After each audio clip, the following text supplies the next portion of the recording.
मनुष्य जीवन का बेनिफिट भगवत स्मरण कर लीजिएगा, प्रभु का स्मरण। सुखदेव गोस्वामी ये सब सुना रहे थे। परीक्षित ने कहा कि कोई शॉर्टकट नहीं है आपके पास? चलो ये तो समझ में आ गया कि राम कृष्ण विष्णु का स्मरण करेंगे, जीते जी आनंद, मरने के बाद वैकुंठ। लेकिन यदि किसी की कोई स्पेशल इच्छा हो तो आपके पास कोई उपाय है? बोले है। यदि किसी को रूप चाहिए तो गंधर्व की उपासना करें, पत्नी चाहिए तो उर्वशी की उपासना करें, विद्या चाहिए तो शिव जी की उपासना करें, अन्न चाहिए तो अदिति की। ये सब लिस्ट भागवत में सब क्लियर है कि जो चीज चाहिए उस देवी देवता के पास जाए। कुछ लोग हनुमान जी के पास जाकर कहते हैं कि हे हनुमान जी महाराज, मेरी शादी हो जाए, आशीर्वाद दो। हनुमान जी का दिमाग बाटला पड़ता है, ये गदा इसके सर पर मारूं, मेरी शादी नहीं हुई, इसकी होने दूंगा?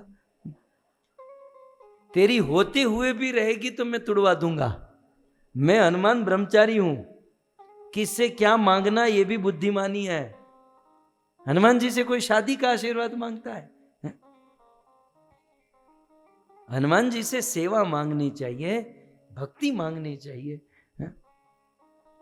यदि विवाह पति पत्नी के बीच में प्रेम चाहिए, सुखदेव जी ने कहा, मैं भागवत के संस्कृत श्लोकों को सरल भाषा में जितनी हो सके उतना सरल आपके बीच में प्रस्तुत कर रहा हूं, और भागवत को छोड़कर कुछ नहीं बोल रहा हूं। सुखदेव गोस्वामी कहते हैं, परीक्षित, पति पत्नी में झगड़ा हो रहा है और पति पत्नी में प्रेम बढ़ाना है तो पार्वती की उपासना करें।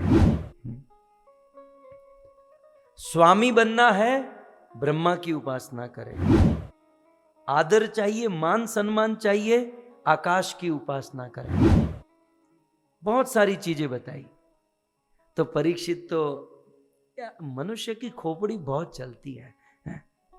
परीक्षित ने कहा कि सुखदेव जी, आपने कहा कि अन्न चाहे तो अदिति की उपासना करो। अब अदिति की उपासना करेंगे तो पूरा जीवन उसी में बीत जाएगा और केवल एक चीज मिलेगी। किसी को 2 चीज चाहिए तो, इसमें से किसी को 3 चीज चाहिए, 4 चाहिए, और मेरे जैसे को तो सब कुछ चाहिए। तो इसमें से सब कुछ चाहिए तो सुखदेव जी ने कहा एक सरल उपाय है।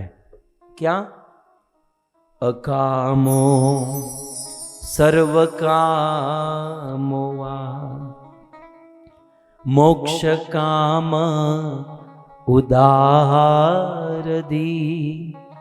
तीव्रेण भक्ति योगेन यजेत पुरुषम परम।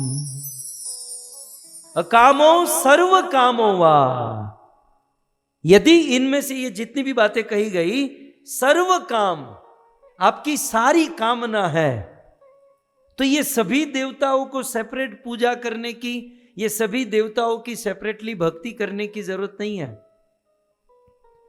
अकाम, यदि कामना नहीं है तो भी ठीक, और सर्व कामो वा, और सभी प्रकार की कामना है तो भी ठीक, और यहां तक मोक्ष काम, मुक्ति की कामना है तो भी भले। मुक्ति के लिए या सभी कामनाओं की पूर्ति के लिए एक काम करना होगा, और वह काम क्या है? तीव्रेण, तीव्रता से। तीव्रता समझते हैं? तीव्रेण, तीव्रता से, लालसा, उत्कंठा से, भक्ति योगेन यजेत पुरुषम परम, परम पुरुष भगवान श्री कृष्ण की भक्ति करोगे तो अन्य देवी देवताओं की सेपरेटली पूजा उपासना करने की जरूरत नहीं।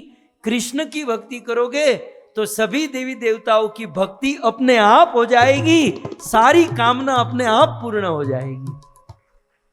क्यों? क्योंकि Krishna is root of everything. Krishna जो है सभी देवी देवताओं के रूट है, सभी देवी देवताओं के मूल है। कई बार कुछ लोग इस तत्व को, इन फिलोसॉफी को नहीं समझता है। पार्लियामेंट में कितने लोग बैठते हैं? क्या सबकी एक कैटेगरी है? नहीं। बैठते हैं सब लोग समान चेयर पर, समान स्थान पर, लेकिन सबकी डिग्री, सबकी कैटेगरी अलग है। यदि प्राइम मिनिस्टर के साथ आपकी पहचान है तो नीचे वालों से पहचान रखने की जरूरत नहीं। ठीक उसी प्रकार इन सभी देवी देवताओं के मूल भगवान कृष्ण है। यदि कृष्ण की भक्ति हो गई तो अन्य देवी देवताओं की भक्ति अपने आप हो जाएगी। जैसे भागवत में श्लोक बताया गया, यथा तरो मूल निषेच नैन तृप्यंति तत्स्कंद भुजोपशाखा प्राणोपहाराश्च यथे इंद्रियाणाम तथैव सर्वा अर्हणम अच्युत इज्या। अच्युत माने भगवान कृष्ण, इज्या माने भक्ति। अच्युत की इज्या, कृष्ण की भक्ति कैसी है? किसी वृक्ष के जड़ में, मूल में पानी डालने जैसी। किसी पेड़ के पौधे में, डाली में, पत्ते में, फल में, फूल में पानी पहुंचाना है तो आप पानी कहां डालोगे? पत्ते के ऊपर पानी डालोगे? फूल के ऊपर पानी डालोगे? आज के बच्चों का भरोसा नहीं है। नए नए बच्चे जो आए ना आजकल, फेसबुक यूट्यूब वाले, इंस्टा वाले, वो तो फूल पे भी डालेंगे। लेकिन थोड़ा सा लॉजिक, कॉमन सेंस यूज करें तो पेड़ के अन्य जगह पर पानी डालने की जरूरत नहीं। उसके जड़ में, उनके मूल में पानी डालोगे तो डाली, पत्ते, फल, फूल अपने आप पहुंच जाएगा। ठीक उसी प्रकार कृष्ण जो है ना, सबके मूल है। आप कृष्ण की भक्ति करोगे तो अन्य देवी देवता, गंधर्व, किन्नर, चारण, यक्ष, विद्याधर, पितृ, सबकी भक्ति अपने आप हो जाएगी। अलग से उपासना भक्ति करने की जरूरत नहीं। महाभारत का प्रसंग आपने सुना होगा।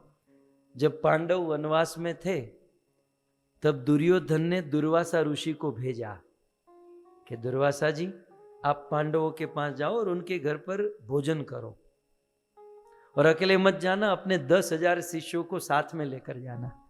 दुर्योधन का प्लान था कि दुर्वासा 10,000 शिष्यों को लेकर पांडवों के पास भोजन करने जाएंगे।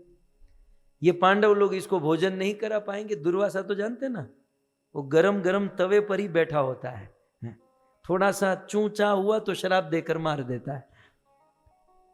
बोले बिना युद्ध के ही दुर्वासा के श्राप से ये लोग मर जाएंगे। तो दुर्वासा ऋषि को भेजा और दुर्वासा भी दुर्योधन की बातों में आ गए। अपने 10,000 शिष्यों को साथ में लेकर उस वन में युधिष्ठिर की कुटिया में गए। युधिष्ठिर महाराज ने स्वागत किया, महाराज आइए घर पर भोजन कीजिए।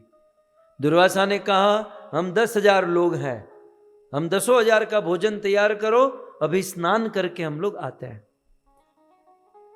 दुर्वासा ऋषि अपने 10,000 शिष्यों को लेकर स्नान करने चले गए। युधिष्ठिर ने द्रौपदी को कहा, द्रौपदी 10,000 प्लेट, 10,000 भोजन तैयार करो। द्रौपदी कहती हैं, पतिदेव ये तो नहीं हो पाएगा। क्यों? अक्षय पात्र है ना हमारे पास, अक्षय पात्र से तो सब कुछ हो सकता है। बोले अक्षय पात्र का नियम है, एक बार धो देंगे तो 24 घंटे के बाद ही भोजन होगा। तो मैंने अभी अभी अक्षय पात्र को धोकर रख दिया, अब तो भोजन नहीं हो सकता।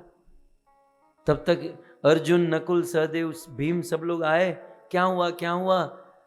बोले 10,000 को निमंत्रण दे दिया है और अक्षय पात्र धोकर रख दिया है।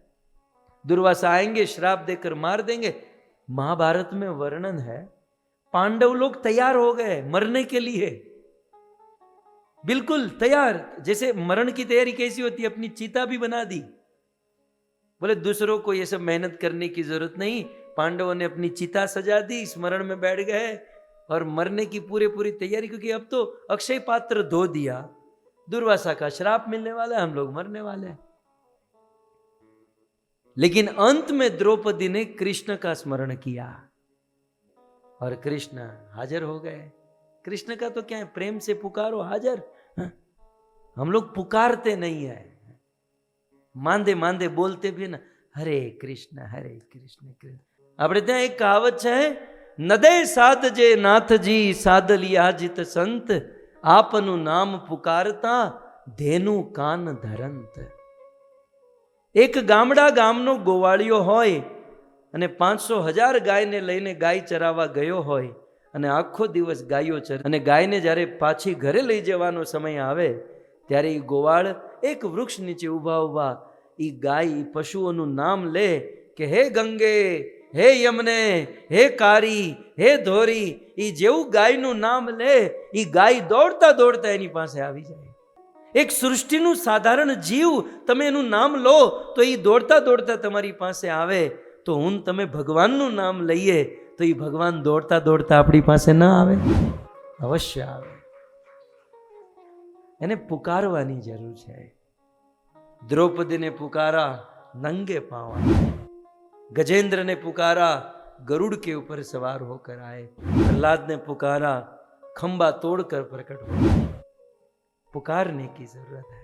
द्रौपदी ने पुकारा, कृष्ण प्रकट हो गए. बहन क्या हुआ? बोले बस हम मरने जा रहे हैं, चिता में आग लगा देना. हम तो बस गए. बोले क्या हुआ, क्या मैटर क्या है ये तो बताओ. बोले दुर्वासा ऋषि आए हैं और भोजन का निमंत्रण दे चुके हैं और अक्षय पात्र धो दिया है. कृष्ण ने कहा अक्षय पात्र लाओ. बोले वो तो धोकर सुखाने को रखा है. और बहना लाओ तो सही अक्षय पात्र. द्रौपदी अक्षय पात्र लाई और कृष्ण ने देखा एक चावल का दाना उसमें था. ये आज की नई लड़कियों की तरह धोया होगा. हमारे पुराने जमाने की जो माता है वो तो घीस घीस के धोती है.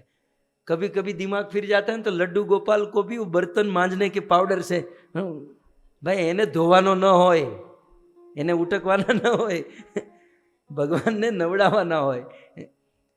लेकिन नई बहू की तरह धीरे धीरे वो भी अच्छा है. द्रौपदी ने ऐसा धोया तो एक दाना तो बचा. कृष्ण ने कहा देखो एक दाना तो है इसमें. इतिहास साक्षी है भक्तों कि वो एक चावल का दाना कृष्ण ने खाया, कृष्ण का पेट भर गया. इवन कृष्ण को डकार आई. उस समय इस चराचर जगत में जितने भी जीव जंतु थे सबका पेट भर गया, सबको डकार आई, सबको. ये इतिहास, ये कथा हमको क्या सिखाती है, क्या समझे आप? कृष्ण का पेट भरा तो संसार के छोटे बड़े साधारण पशु पक्षी गंधर्व किन्नर चारण विद्याधर यक्ष देवी देवता सबके पेट भर गए. इसका मतलब क्या है कि आपने कृष्ण को संतुष्ट किया तो चराचर जगत में सब संतुष्ट हो जाएंगे.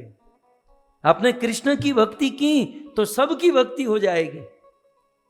किसी की अन्य से उपासना करने की जरूरत नहीं है.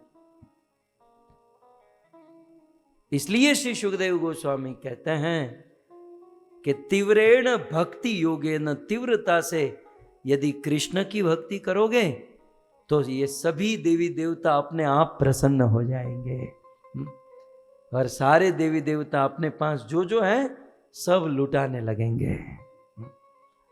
इसलिए राम और कृष्ण की भक्ति, क्योंकि ये मूल ईश्वर है, ये सुप्रीम पर्सनालिटी है.